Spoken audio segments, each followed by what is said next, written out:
हमने अपने स्कूल में गोश्त पर काम करने का निसाब खुसूसी बच्चों के लिए बनाया और कमरा जमात में काम सिखाने के बाद खुसूसी लड़कों को हफ्ते में 2 या 3 दिन गोश्त की दुकान पर माहिर कारीगर के साथ इन लड़कों ने गोश्त और चिकन का काम सीखना शुरू किया। किंगस्टन स्कूल में बच्चों के दाखिले के वक्त इब्तदाई जांच पड़ताल में तजिया कर लिया जाता है कि बच्चे की ज़रूरत और स्किल के मुताबिक कौन सा काम इसके लिए बेहतरीन है, जिससे वो हुनर और पैसा कमाने का फ़न सीख सकता है।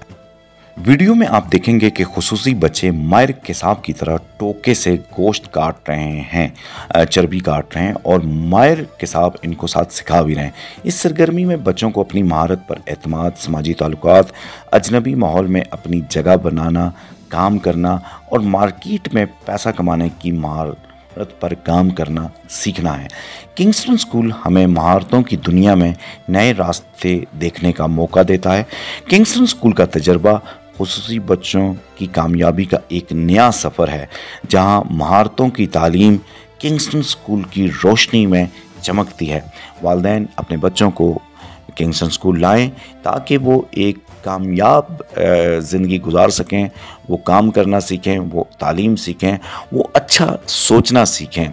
जब तक हम अपने स्पेशल नीड बच्चों को ऐसे काम नहीं सिखाएंगे जिससे वो उनकी अर्निंग स्किल्स बेहतर हो, इन बच्चों की जो तालीम जो स्कूलों में दी जा रही है ये एक अजाफी बोझ है जिसका कोई फ़ायदा नहीं है। असल फ़ायदा पैसा